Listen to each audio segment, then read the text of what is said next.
1995년 10월 9일 오후 8시 30분경 패트리샤 게일 블레이클리라는 여성이 끔찍한 화재로 사망했습니다. 아름답고 친절한 그녀가 이렇게 일찍 세상을 떠날 줄은 아무도 예상하지 못했습니다. 그러나 화재가 진압된 후 경찰은 그녀의 머리 뒤에 총상을 발견했고 이는 그녀의 죽음이 화재로 인한 것이 아님을 증명했습니다. 이로부터 그녀의 남편인 테드 킴블이 패트리샤를 살해한 계획의 배후임을 증명하는 증거들이 점차 드러나기 시작했습니다. 대체 무슨 일이 벌어진 것일까요? 패트리샤 게일 블레이클리는 아름답고 친절한 젊은 여성이었으며 항상 다른 사람을 배려하는 성격을 가지고 있었습니다. 하지만 몇 년 전 부모님의 이혼으로 인해 사랑에 대한 믿음을 잃었습니다. 그러던 어느 날 26세의 그녀는 테드 킴블이라는 남성을 만나게 됩니다. 패트리샤가 처음 테드를 만났을 때 그는 그녀의 사촌 자넷 블레이클리와 데이트 중이었습니다. 하지만 테드가 패트리샤에게 관심을 가지면서 두 사람의 관계는 곧 끝나게 되었습니다. 테드에게는 패트리샤가 꿈꾸던 모든 것이 있었습니다. 그는 잘생기고 친절했으며 패트리샤와 마찬가지로 집과 아이들을 원했습니다. 게다가 테드는 야망 넘치는 젊은 남성이었습니다.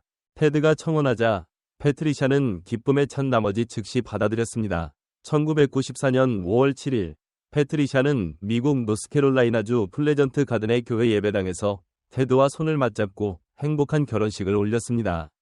그 당시 패트리샤는 죽음만이 우리를 갈라놓을 수 있다 라는 서약이 그녀가 생각했던 것보다 훨씬 빨리 찾아올 줄 몰랐습니다. 1995년 10월 9일 오후 8시 30분경 2104 브랜든 스테이션 코트 주소에서 화재가 발생했다는 첫 신고 전화가 걸려왔습니다. 패트리샤 킴블의 시누이인 트리샤 블레이클리는 급히 시아버지인 리처드 블레이클리에게 달려가 그에게 즉시 그녀와 함께 가야 한다고 말했습니다. 테드와 패트리샤의 집에서 문제가 발생한 것입니다. 이전에 테드는 아내에게 연락이 되지 않자 패트리샤의 오빠 루벤에게 연락해 무슨 일이 있는지 확인해달라고 부탁했습니다. 당시 테드는 직장에 있었기 때문에 집에 가서 확인해달라고 한 것입니다. 루벤이 집에 도착했을 때 그는 패트리샤의 차가 집으로 들어가는 길에 있는 것을 보고 집이 불타고 있음을 보고 경악했습니다. 그는 즉시 도움을 요청했습니다. 트리사와 시아버지가 도착했을 때 응급구조원과 소방관들이 현장에 있었고 상황은 이미 혼란스러웠습니다. 그들은 추가 정보를 기다릴 수밖에 없었습니다. 한편 소방관들은 연기로 가득한 집에 있는 사이드 도어를 통해 접근했습니다. 한 팀은 앞으로 나아갔고 나머지는 손전등을 켜고 어두운 집을 비추며 뒤를 따랐습니다. 갑자기 한 소방관이 무언가 손 같은 것이 보인다고 말했습니다. 곧 그들은 불에 탄 시체를 발견했고 그것은 거의 알아볼 수 없었습니다. 시체가 밖으로 나왔을 때 패트리샤의 가족들은 불안과 두려움에 사로잡혔습니다. 마침내 그들의 두려움은 현실로 드러났습니다. 그것은 패트리샤의 시체였습니다. 눈물을 머금고 가슴이 찢어지는 듯한 마음으로 패트리샤의 아버지와 오빠, 언니는 현장을 떠났습니다. 그들은 패트리샤의 어머니인 실라 블레이클리에게 화재가 그녀의 삶을 참혹하게 찢어놓았다는 소식을 전해야 한다는 무거운 짐을 안고 있었습니다. 하지만 모든 것이 아직 끝나지 않았습니다. 패트리샤의 가족들은 상상할 수 없을 만큼 잔혹한 소식을 곧 받게 될 것입니다. 마지막 불길이 진압되었을 때 소방관들은 집의 한 부분으로 뚜렷하게 이어지는 화재 흔적을 발견했습니다. 그곳은 패트리샤의 시체가 놓여있던 곳이었습니다. 그 당시 조사관들은 패트리샤가 화재 이전에 이미 사망했을 것이라고 의심했고 그들의 의심은 사실로 드러났습니다.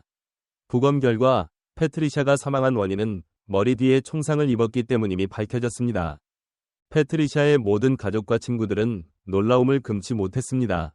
그들은 많은 사람들이 좋아하고 적이 없는 것처럼 보이는 이 여성을 누가 죽일 수 있을지 전혀 생각할 수 없었습니다.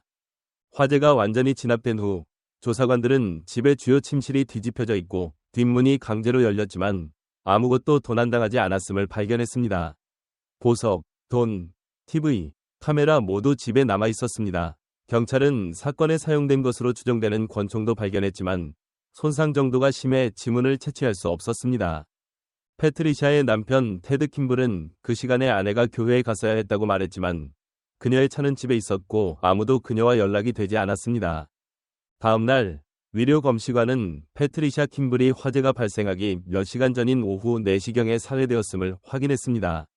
패트리샤의 동료들은 경찰에게 중요한 단서를 제공했습니다.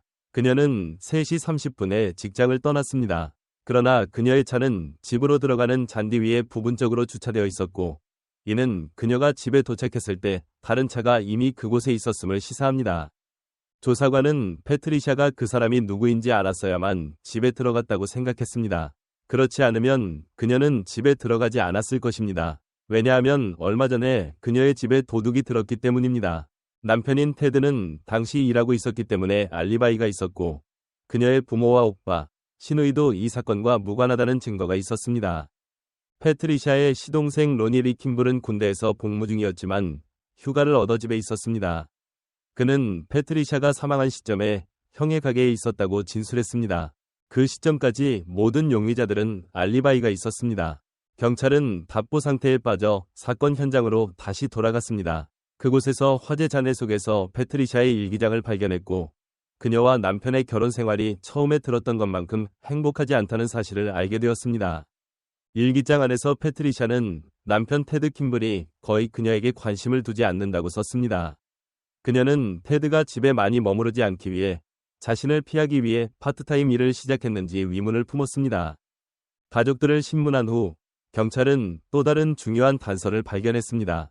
당시 테드는 가족 친구이자 회사 소유자인 게리 라일스에게서 회사를 인수받아 관리하고 있었습니다.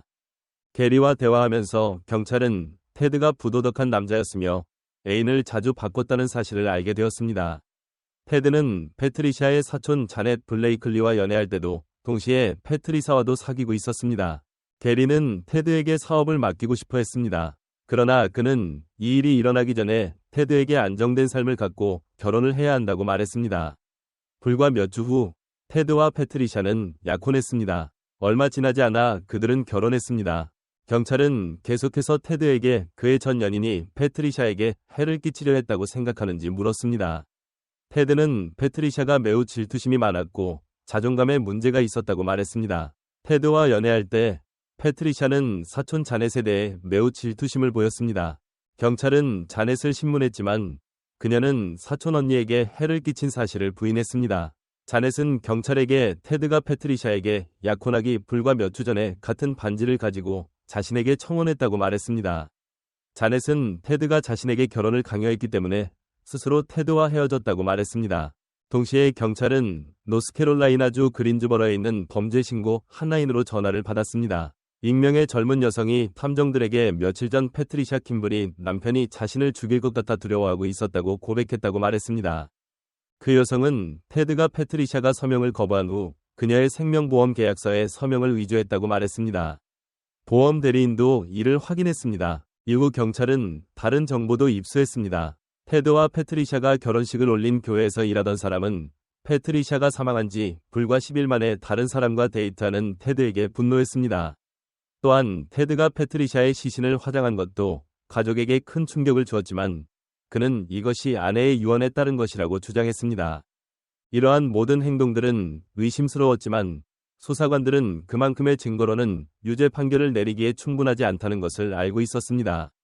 테드는 아내가 사망한 후 경찰을 자주 회피했습니다. 그러나 2번이 전화 후 그는 어쩔 수 없이 협조하게 되었습니다.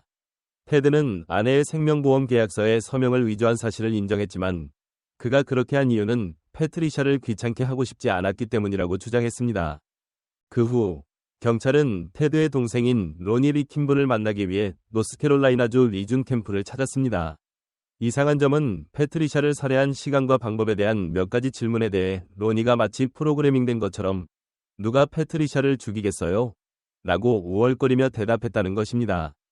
추가 조사 결과 경찰은 테드가 항상 가족 중에서 사랑받는 자식이었고 로니는 무능한 사람으로 여겨졌다는 사실을 알게 되었습니다.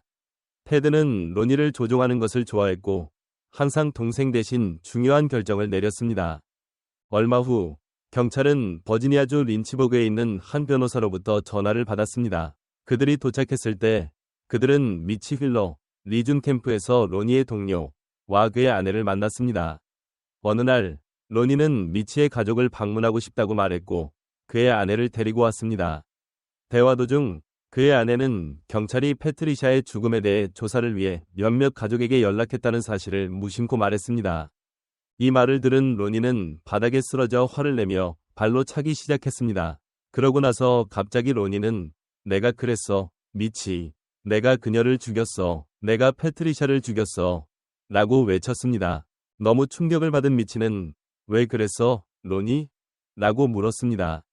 로니는 내 형이 나에게 돈을 주고 시켰어. 라고 대답했습니다. 두려움과 당황스러움에 어쩔 줄 몰라 하던 미치는 밤새 잠을 이루지 못했습니다. 그는 로니 부부가 조용히 떠나자 안도감을 느꼈고 그 순간 경찰에 이 사실을 알려야겠다고 결심했습니다. 1997년 4월 1일 패트리샤가 사망한 지 약 1년 반 만에 테드 킴블은 체포되었고 로니 킴블 주니어도 리준 캠프에서 헌병대에 체포되었습니다. 1998년 1월 테드는 살인 혐의로 기소되었습니다. 그러나 선고 일주일 전 그는 진술을 번복하려 했습니다. 1998년 3월 판사는 테드에게 107년형을 선고했습니다. 그는 현재 노스캐롤라이나주 로린버그에 있는 스코틀랜드 교도소에 수감되어 있습니다. 1998년 8월 6주간의 재판 끝에 로니는 시누이를 살해하고 재산을 파괴한 혐의로 유죄 판결을 받았습니다. 그는 가석방 없는 종신형을 선고받고 노스캐롤라이나주 내슈빌에 있는 내시 교정소에 수감되었습니다. 이 사건에 대해 어떻게 생각하시나요? 댓글란에 여러분의 의견을 남겨주세요. 또한 좋아요와 구독을 잊지 마세요. 다음 영상에서 다시 만나요. 2013년 6월 어느 오후 미국 워싱턴주 벨링햄 근처에 사는 두 어머니 헤더 백스트롬과 메릴리 앤더슨은 아이들을 데리고 버치 베이 워터슬라이드 워터파크에 놀러갔다. 그들이 평범한 대화를 나누던 중 그 대화가 30년 전 커뮤니티를 충격에 빠뜨린 끔찍한 살인사건을 풀어내는 중요한 단서가 될 줄은 꿈에도 몰랐다. 그 사건은 무엇이었고 두 여성의 대화가 어떻게 수사 과정에 영향을 미쳤는지 알아보자. 그 사건은 1989년 추수감사절에 발생했으며 18세의 맨디 스타빅이 대학에서 집으로 돌아와 가족과 저녁 식사를 하러 가던 중 위문의 실종을 당한 것이었다. 3일간의 끊임없는 수색 끝에 당국은 맨디의 나체 시신을 그녀의 집에서 약 6km 떨어진 녹색 강둑에서 발견했다. 처음에는 당국이 맨디가 익사했다고 생각했지만 그녀의 목 뒤에 상처가 있어 의식을 잃었을 가능성이 있었다. 희생자의 몸에서 정액이 발견되면서 사건은 다른 방향으로 전개되었다. 맨디가 성폭행을 당하고 그녀의 시신이 강에 버려졌을 가능성이 높았다. 당시 DNA 기술은 아직 발달되지 않아 수사가 매우 어려웠다. 당국이 18세 소녀의 몸에서 남성 DNA 증거를 식별하는 데는 상당한 시간이 걸렸다. 수사관들은 30명의 남성에게서 DNA 샘플을 받아 일치하는지를 찾기 위해 철저한 조사를 벌였지만 안타깝게도 어떤 샘플도 현장에서 발견된 증거와 일치하지 않았다. 경찰은 처음에는 이 사건을 연쇄살인 사건과 연결지었지만 범행 수법의 차이로 인해 결국 이를 배제해야 했다. 그렇게 수사는 점차 막다른 길에 다다랐다. 많은 날, 달, 해가 지나도록 맨디의 사건은 해결되지 않고 미해결된 질문들 속에 묻혀 있었다. 작은 마을 아크맨은 긴장과 의심에 휩싸였다. 그들은 이웃 중 누군가가 젊은 학생의 비극적인 죽음의 배후에 있을 수 있다는 것을 믿을 수 없었다. 그리고 아마도 맨디의 죽음은 헤더 백스트롬과 메릴리 앤더슨이 우연히 마주치지 않았다면 영원히 미제로 남았을 것이다. 2013년 6월 두 수요 중인 어머니 헤더 백스트롬과 메릴리 앤더슨은 다른 어머니들과 함께 아이들을 데리고 워터파크에 갔다. 헤더 백스트롬과 메릴리 앤더슨은 둘 다 맨디가 학생이었던 마운트 베이커 고등학교에 다녔기 때문에 그날 맨디 스타빅의 유명한 사건을 포함한 많은 이야기를 나누었다. 그 여름 오후의 대화가 거의 30년 된 미해결 사건을 재조사하는 열쇠가 될 줄은 몰랐다. 맨디의 사건에 대해 논의하던 중 메릴리는 그룹의 다른 사람들에게 그녀가 맨디를 죽인 사람을 알고 있다고 말했다. 바로 팀 베스라는 남자였다. 헤더는 메릴리의 폭로를 듣고 깊은 충격을 받았다. 그 이유는 그녀가 오랫동안 팀 베스가 젊은 소녀의 비극적인 죽음에 책임이 있다고 의심해왔기 때문이다. 그들의 의심은 점차 두 사람이 마운트 베이커 고등학교의 선배였던 팀 베스에 대한 불안한 기억을 떠올리며 진실에 가까워졌다. 사건이 발생했을 때 팀 베스의 가족 집과 맨디의 집은 같은 거리에 있었다. 게다가 그녀가 사라진 날 저녁에 달리던 경로는 그의 집 바로 옆을 지나갔다. 헤더와 메릴리가 팀이 사건에 연루되었다고 믿는 이유는 그들 자신의 팀과의 부정적인 경험에 기초한다. 하지만 그들에게 무슨 일이 있었을까? 헤더는 15세 때 불안한 경험을 회상했다. 당시 그녀와 팀은 다른 친구들과 함께 작은 차에 타고 데어리 퀸에 가는 길이었다. 차가 작고 많은 사람들이 타고 있어 모두 가까이 앉아야 했다. 그 기회를 이용해 팀은 헤더에게 아름다운 눈을 가졌다고 속삭이며 펜으로 그녀의 허벅지를 문질렀다. 이 사건은 헤더를 깊이 불안하게 만들었고 그를 두려워하게 만들었다. 메릴린은 팀과의 인연을 설명하며 그가 그녀의 남편의 친구였다고 말했다. 어느 날 밤 남편이 없을 때 팀은 갑자기 그녀의 문을 두드리며 전화를 사용하고 싶다고 했다. 그러나 그가 번호를 누를 때 메릴린은 전화가 연결되지 않는 음성을 들을 수 있었다. 이로 인해 메릴린은 팀이 그 시간에 그녀의 집에 오려고 핑계를 댔을 것이라고 의심하게 되었다. 그녀는 계속해서 전화 통화를 한 후 팀이 즉시 떠나지 않았다고 밝혔다. 대신 그는 몰래 그녀의 침실에 들어와 낭만적인 관심을 고백하며 노골적으로 그녀와 성관계를 갖고 싶다고 말했다. 그의 대담함에 화가 난 메릴린은 단호히 팀에게 그녀의 집을 떠나라고 요구했지만 그는 완강히 머물렀다.